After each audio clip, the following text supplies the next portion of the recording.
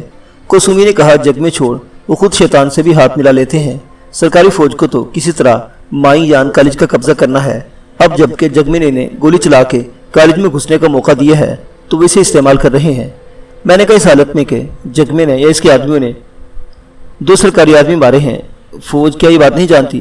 کوسومی نے کہا وہ 2 کیا 10 آدمی بھی مار دیتا تو برمی فوج اس موقع سے فائدہ اٹھاتی، جگمے سے ہاتھ ضرور ملاتی۔ لاؤڈ سپیکر پر پھر اسی اجاڑ آواز میں کہا گیا، سنو یہ اعلان اغوا کے لیے بھی ہے، ہاسٹل میں ٹھہری ہوئی سب لڑکیوں کے لیے بھی ہے۔ اگر 10 منٹ کے اندر اندر لڑکے نیچے اپنے اپنے کمروں میں نہیں گئیں تو ہو سکتا ہے ہماری کارروائی سے ان کو نقصان پہنچ جائے، یہ آخری وارننگ ہے۔ اگر ہاسٹل کی اغوا ہماری بات پر توجہ کرتی ہے تو اچھی بات ہے، اگر وہ ہمارے اعلان کو اہمیت نہیں دیتی تو لڑکیوں کو خود اپنی فکر کرنی چاہیے۔ سب لڑکیاں نیچے چلی جائیں، ہم 9 منٹ میں ہاسٹل میں داخل ہو جائیں گے۔ پھر منٹ بھر کے بعد اعلان کیا گیا، 8 منٹ بعد ہم ہاسٹل میں داخل ہونے کی کارروائی کریں گے۔ اگلا اعلان انگریزی اور برمی زبان میں تھا۔ اجڑ آواز والے نے براہ راست مجھے مخاطب کیا تھا، رنگون جیل سے بھاگے ہوئے قیدی شیر خان سے اپیل کی جاتی ہے کہ وہ معصوم بے قصور لڑکیوں کو یرغمال بنائے رکھنے سے باز رہے، خود کو برمی فوج کے حوالے کر دے۔ ہم قانون میں رہتے ہوئے ہر ممکن سہولت دیں گے۔ برمی قانون کے مطابق اسے سرکاری خرچ پر وکیل دیا جائے گا۔ پھر لاؤڈ سپیکر پر کسی نے برمی یہی بات کہی، آخر میں بولا، میں مائنگ یان کی جامع مسجد کا پیش امام مولانا زنگون میاں پاسان گورمیاں بولتا ہوں۔ شیر علی تم مسلمان ہو، اللہ تعالیٰ کا شکر ادا کرو اور خود کو آرمی کے حوالے کر دو۔ پھر مولوی سانگور یا زنگور میاں نے قرآن کریم کی آیت پڑھی جس میں خدا اور رسول صلی اللہ علیہ وسلم اور ولی الامر کی اطاعت کا حکم دیا گیا ہے۔ اس کے بعد برمی فوج نے بہت بڑی حماقت کی کہ مائکروفون جگمے کے حوالے کر دیا۔ اس نے دینی قبائلی برمی زبان میں کوسومی کو بھتیجی کہہ کر بلایا اور اسے خبر دی کہ شیر علی مسلمان نے ہم لوگوں سے اپنی نفرت کا اظہار کرتے ہوئے تیرے دادا اور میرے بوڑھے سردار کو میری آنکھوں کے سامنے خنجر مار مار کر ہلاک کیا ہے، اور مورنی کے بھائی کو بھی اس سازش میں شریک کر کے اسی وقت بوڑھے سردار کا کریا کرم بھی کر دیا۔ تجھے اس کا دیدار نہیں کرنے دیا، اس لیے کوسومی میری پیاری بھتیجی تو اس بدماش شیر علی کو جو تجھے اور دوسری لڑکیوں کو فرض کے خلاف روکے ہوئے ہے فوراً فوجی حکام کے حوالے کر دے اور میرے اور فوج کے ہاتھ مضبوط کر۔ جگمے نے یہ احمقانہ اعلان جس کی کوئی ایک کل سیدھی نہیں تھی کرنے کے بعد فوجیوں کو مائکروفون دے دیا، جنہوں نے اعلان کیا کہ وہ 5 منٹ بعد ہاسٹل میں داخل ہو جائیں گے اور نقصان کی تمام ذمہ داری ہاسٹل کی لڑکیوں پر ہوگی جو فوج کے ساتھ تعاون کرنے پر آمادہ نظر نہیں آتی۔ وہ لوگ سیاست، عیاری، جھوٹ اور فوجی حکمت عملی سب کچھ ملا جلا کر دھوکہ دینا اور کسی طرح مجھے قابو میں کرنا چاہتے تھے، مگر کوسومی نے کہا ان کی بکواس مت سنو، وہ ہمیں ہاتھ نہیں لگا سکتے، ہمارے پاس خوراک کا ذخیرہ ہے، پرواہ نہیں۔ میں نے کہا ان کے پاس وقت ہی وقت ہے اور وقت ہمارا دشمن ہے کوسومی، وہی ہمارے پاس نہیں ہے، وہ چھونے ڈال کر یہاں پڑے رہیں گے، ہمارا خوراک کا ذخیرہ ختم ہو جائے گا اور ہم دروازہ کھول دیں گے۔ کوسومی سوچ میں پڑ گئی، کچھ 5-6 منٹ گزرے ہوں گے کہ انہوں نے پھر دونوں طرف سے گولیاں چلانی شروع کر دی۔ کسی مقصد کے بغیر انہوں نے آنسو گیس کا ایک شیل اور پھینکا تھا، میں نے اسے بھی واپس انہی کی طرف اچھال دیا۔ اتفاق دیکھی کہ میرا اچھالا ہوا شیل اب ان کے اس مورچے میں جا گرا جو انار کے جھنڈ کے پیچھے انہوں نے قائم کر رکھا تھا۔ اس طرح کی فائرنگ بند ہو گئی اور ہڑبڑا کر برمی مجھے گالیاں دیتے ہوئے باہر لان پر نکل آئے۔ ہماری طرف سے خبر نہیں کس نے پہ در پہ 2 فائر داغ دیے۔ وردی والوں کی مدد کرنے والے قبائلیوں میں سے ایک جو انار کے جھنڈ سے نکل کر کھلے میں آ گیا تھا ہمارے فائر سے زخمی ہو کر گرا۔ فائر سے پناہ لینے کے ارادے سے 2 وردی والے ایک دوسرے ہی کنج میں جا چھپے اور وہاں سے ہماری طرف گولیاں چلانے لگے۔ انہوں نے جگمے کے اس ساتھی کو بے یار و مددگار چھوڑ دیا تھا جو ٹانگ میں گولی لگنے سے زخمی ہوا تھا اور اب کھلے لان پر بے بسی کے عالم میں پڑا ڈکارتا ہوا اور کبھی گالی دے کر کبھی کھگیا کر فوج والوں کو مدد کے لیے بلاتا تھا۔ وردی والوں میں سے ایک کو شرم آئی ہوگی تو وہ زبردست کور فائرنگ سے پیچھے مدد لیتا ہوا جھپٹ کر اپنی نئی پناہ گاہ سے نکلا اور زخمی قبائلی کو ہاتھ سے پکڑ کر لان پر کھینچتا ہوا واپس لے چلا۔ ہماری طرف سے فائر کرنے والا کوئی بہت ہی ہوشیار اور بے خوف بندوقچی تھا۔ اس نے فوجیوں کی طرف سے اتنے بھاری کورنگ فائر کے باوجود پناہ گاہ کی طرف جو واپس جاتے ان 2 فوجیوں پر فائر کیے۔ زخمی قبائلی کو اس بار سر میں گولی لگی اور اسے مصیبت سے نجات مل گئی۔ قبائلی کی گولی لگتے ہی فوجی نے اس کا بے جان ہاتھ چھوڑ دے اور بھاگ کر اپنی نئی کمین گاہ میں جا چھپا۔ میں نے کوسومی سے پوچھا، یہ ہماری طرف سے فائر کس نے کیا تھا؟ کہنے لگے معلوم نہیں، آؤ پتہ کرتے ہیں۔ ہم دونوں ایک دوسرے کا ہاتھ پکڑے رسوئی کے ہموار فرش پر رینگتے ہوئے ڈھکی ہوئی سیڑھیوں پر آئے اور وہاں سے تقریباً دوڑتے ہوئے نیچے وہار کی محفوظ دنیا میں پہنچ گئے۔ کمروں کے سامنے ساری لڑکیاں کھڑی تھیں اور تشویش سے میں آتا دیکھ رہی تھی۔ لڑکیوں میں نئی اور پرانی سبھی تھی، پورا برآمدہ خاموش کھڑی لڑکیوں سے بھرا تھا۔ میں نے نظروں میں جائزہ لیا، مورنے بیالہ اس ہجوم میں نہیں تھی۔ کوسومی نے مجھے اشارہ کیا اور کھچاکھچ بھرے برآمدے میں راستہ بناتی وہ ایک طرف چل پڑی۔ ہمیں کمرے میں داخل ہو کر سیڑھیاں چڑھتے اور لان کی طرف کھلنے والے گیلری میں نکل آئے۔